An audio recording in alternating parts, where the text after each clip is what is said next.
देखिए, आज मैं एक नए विषय को लेकर आपके सामने आया हूँ, जिसमें कई लोग मुझसे सवाल करके पूछ रहे हैं, गुरु जी, कि जो हम माँ सरस्वती का मंत्र है या माँ देवी माता का जो मंत्र है, वो उसमें जो ऊपर ए जैसे ए है, माँ सरस्वती का बीज मंत्र एम,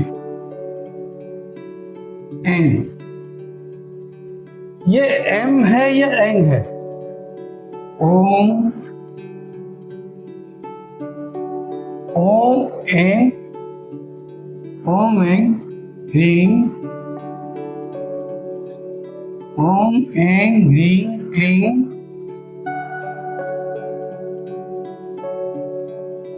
आधा है, क्लीं, ओम एंग ह्रीं क्लीं, फिर चामुंडाय रिचे स्वाहा। अब इसमें ये पूछते हैं लोग कि ये एम है या एंग है, तो इतना आप जान लीजिए कि ये जो शब्द है ये अनुनासिक के वर्ण है। तो ये जो शब्द है एंग, ये जो है अनुनासिक के स्वर है, ये एम नहीं हो सकता, क्योंकि कोई भी बीज मंत्र में व्यंजन नहीं होगा, उसका समापन नहीं हो सकता। बीज मंत्र गूंजता है, उसमें नाद होता है, उसमें ब्रह्म में लीन होता है, ब्रह्म में, क्योंकि व्यंजन एम जब हम कर देंगे इसे जब हम एम कर देते हैं, एम आधा मूल, जब हम सब एम कर देते हैं तो ये मंत्र ये अपने अंदर नहीं खींचना है, मंत्र को हमें बाहर ले जाना, दांत बाहर बोलना है, तो गूंजेगा ही नहीं जब तक स्वर नहीं होगा, मतलब ध्वनि नहीं होगी, तब तक उसके अंदर जो है, उसके अंदर विस्तार नहीं होगा। विस्तार नहीं होगा तो ब्रह्म में लीन कहाँ से हो पाएगा। ये ब्रह्म है, एंग एंग एंग एंग पढ़ेंगे तो दिमाग को छुएगा, दिमाग को पहुंचेगा, ब्रह्म को तक पहुंचता है, ब्रह्मांड तक पहुंचता है, उसका अंत नहीं होता, स्वर का अंत नहीं होता, व्यंजन का अंत हो जाता है। इसीलिए ये एंग है, रिंग है, क्लिंग है। अभी मैं देख रहा हूँ कि कई विद्वान लोग बोल रहे हैं कि भाई ये क्लीम, ये हाथ में लीजिए, क्लीम मंत्र पढ़िए और ये कर लीजिए तो ये हो जाएगा, एम पढ़ लीजिए तो ये हो जाएगा, ह्रीं पढ़ दीजिए तो ये हो जाएगा। अरे तो मैं उनसे ये कहना चाहता हूँ कि कृपया जो है अपने आध्यात्मिक ज्ञान और ज्योतिषीय ज्ञान के साथ साथ कृपया संस्कृत के भी कुछ ज्ञानों को लीजिए।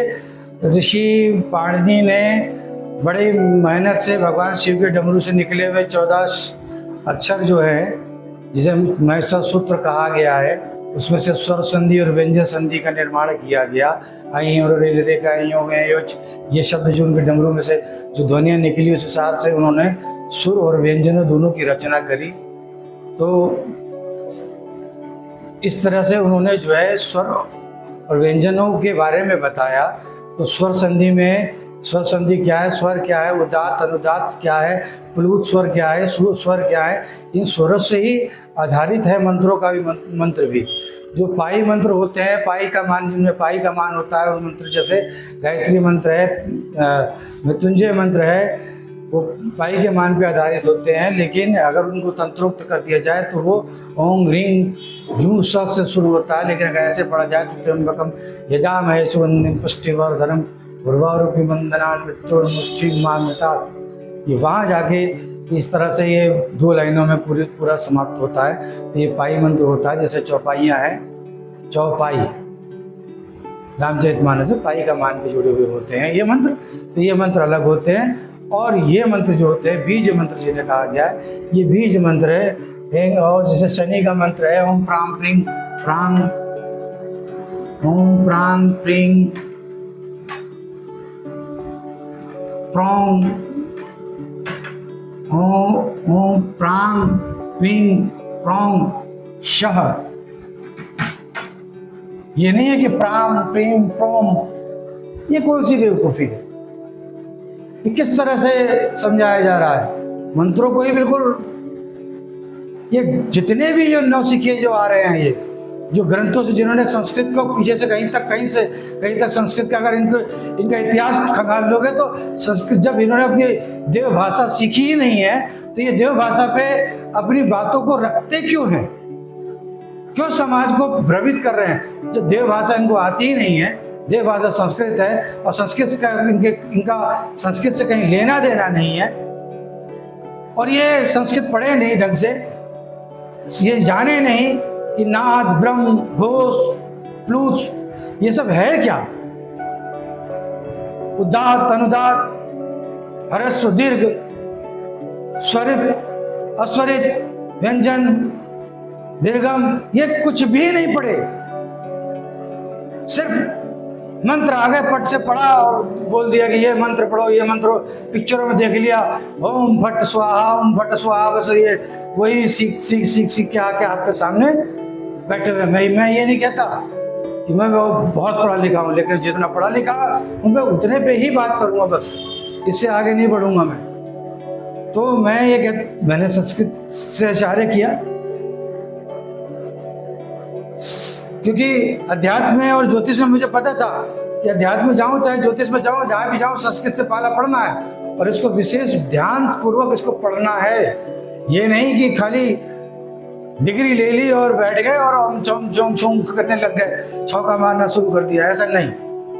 अरे मंत्र हैं, जरा उसे समझिए, उनके बीच में छुपे हुए स्वर, व्यंजन, गुण, रहस्यों को जान के तब आप उन मंत्रों के बारे में लोगों को बताइए। मंत्रों के बारे में बताइए, अच्छी बात है, लेकिन सही बताइए। तो बस छौका मत मारिए, छाम छिंग छूं छौं, तो ये सब जो है ये गलत है। मंत्र वास्तव में जो हैं, मंत्रों का सम्मान कीजिए। मंत्र बड़ी हिसाब से, तरीके से लिखे गए हैं, उनको उसी हिसाब से, तरीके से पढ़ा जाता है। स्तोत्र है, उनको भी उसी हिसाब से पढ़ा जाता है, जहाँ उनका रस, उसमें रस के भाव है। जैसे शिव तांडव में 14 कलाएं हैं, 16 कलाएं, 16 कलाओं से युक्त है शिव तांडव। जटाटवी गलज्ज्वला प्रवाहिपावित स्थले गले वलम वलम वताम वजंग तुंग मालिकाम, तो इसमें सब अंग अंग अंग अंग, तो मतलब ये देखिए ना कितना इसमें, चाहे राधा जी का जो है राधा कृपा कटाक्ष, मखेश्वरी, क्रियेश्वरी, सुरेश्वरी, सुरेश, तो इसमें जितने भी जहाँ तक लिखा गया है उसको उस हिसाब से, मतलब बड़े हिसाब से लिखा गया है कि किन किन स्वरों को हम जब पढ़ते हैं तो क्या क्या चीज़ें बनती हैं। जैसे कि मैं आपको सिंपल भाषा में समझाना चाहता हूँ कि जैसे कि 2 स्वर ऐसे हैं, 3 स्वर ले लीजिए, स्वरों में भी 3 स्वर बिल्कुल अलग हैं, जो स्वर भी हैं और व्यंजन भी हैं, स्वर भी हैं और व्यंजन भी हैं। अब उनको फिर भी स्वर का नाम दिया गया। जैसे कि एक है शुष्क स्वर। शुष्क स्वर किसे कहते हैं? शुष्क स्वर उन्हें बोलते हैं जिनको पढ़ने के बाद आपके अंदर से गर्मी बाहर निकलती है और शीतलता अंदर आती है। वो कौन से हैं? तो जैसे कि आपको कोई मिर्च लग जाए, तीखापन ना आ जाए, चाहे गर्मी बहुत अंदर लग रही हो, तो आप तीनों साफ बोल देते हैं। ये क्या करता है? आपके अंदर से गर्मी बाहर निकाल रहा है और शीतलता आपके अंदर ला रहा है। इसलिए इसे शुष्क स्वर कहा गया है कि ये खुश्की को दूर करके और आपके अंदर शीतलता लाते हैं, ये शुष्क स्वर है। तो जितने और जैसे हा है, आप दौड़ के आते हैं, भाग के आते हैं, हाँफते हैं, ऐसे इस तरह से बोलते हैं तो अपना हा शब्द की उत्पत्ति निकलती है। तो ये आपके अंदर से गर्मी को बाहर निकालते हैं। दूसरा अंतस्थ स्वर होते हैं जिनको हम बोलते हैं य र ल व। इन तीनों स्वरों को य र ल व, इन तीनों को बोलते समय जीभ ना ऊपर तालू में टकराती है ना नीचे के हिस्से में टकराती है, तो ये अंतस्थ स्वर हैं। ये भी अंतस्थ, ये स्वरों में ही आते हैं। ये व्यंजन भी स्वर हैं। इसी तरह से ये इतनी गूढ़ विषय है कि इतनी आसानी से जिसको ये मंत्रों को ये बोल देते हैं कि इस तरह से पढ़ो, तो उस तरह से नहीं है। मंत्रों को आप समझिए, ये नाद हैं। बीज हमेशा नाद होता है। केवल एक बार घंटी बजाई, एक बार बजाई, उसके बाद गूंज गया सब जगह। तो अब एम पढ़ेंगे तो गूंजेगा नहीं। जब हम इसे ओम ऐं ह्रीं क्लीं चामुंडाय विच्छय विच्छय, इसको भी दूर तक ले जाएंगे। हम व्यंजन को कभी दूर तक खींच के नहीं ले जा सकते, स्वर को ही खींच के दूर तक ले जा सकते हैं। इसीलिए आप ध्यान रखें कि ये मौ नहीं, ये ङ है, मतलब अंग की मात्रा है, अनुनासिक के वर्ण है। मैं उम्मीद करता हूँ आपके अंदर से ये अब थोड़ा सा भ्रम मिट गया। जो बीज मंत्रों का आपको रहस्य मिलेगा वो तंत्र की पुस्तकों में मिलेगा। तंत्र का मतलब केवल गलत रास्ता, तामसिक मार्ग नहीं। तंत्र वो तामसिक जो होता है वो भी तंत्र नहीं होता। तंत्र तो एक तंत्रिका तंत्र, जो प्रणाली को समझ गए और बिल्कुल सटीक जगह पे आपने, जैसे एक्वाप्रेशर में शरीर की सारी नसों को समझ जाना, सारी नाड़ियों को समझ जाना और विशेषकर पॉइंट को प्रेस करना और आदमी का ठीक हो जाना। तो और दवाई खा रहे हैं तो दवाई तो पूरे शरीर में घुलेगी जाएगी, फिर उस जगह पे पहुंचेगी, समय लगेगा।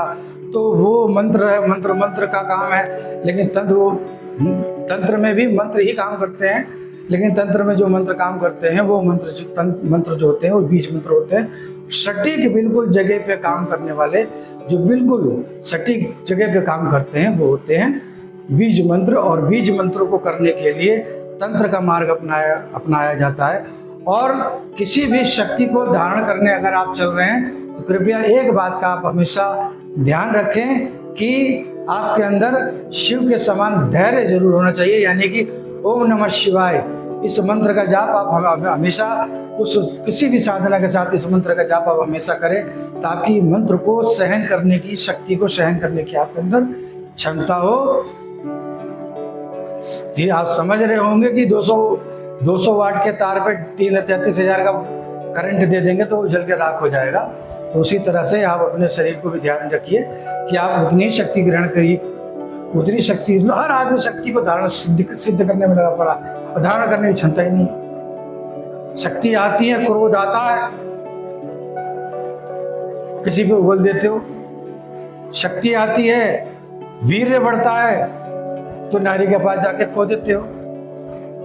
आप अर्जित करके उसको नष्ट कर दे रहे हो, क्योंकि धारण करने की आपके अंदर ना ब्रह्मचर्य है, ना संयम है, ना नियम है, ना यम, मतलब जो आठों नियम बताए गए हैं उनमें से कोई भी नियम नहीं है। तो आप कृपया शक्ति को धारण करने से पहले उसको, उसके पात्र बनिए, उसको धारण करने की क्षमता अपने अंदर पैदा कीजिए। आज की वीडियो में आपसे बस इतना ही कहना चाहता था, और उम्मीद करता हूँ नवरात्र आपके लिए मंगलमय हो। और हम आगे भी ऐसी वीडियो आपके लिए लेके आएंगे, जानकारी वाली। और हम आपसे बस इतना कहना चाहते हैं कि हम जो भी बातें रखते हैं वो पूरी कल्पना और केवल अपनी सोचे हुए मनगढ़ंत बातों से नहीं, ये ग्रंथों में सब लिखा हुआ होता है, जिसे हम अध्ययन करें हैं और अध्ययन करके आपके सामने प्रस्तुत करते हैं। तो कृपया इसे गंभीरता से ले, और राधे राधे।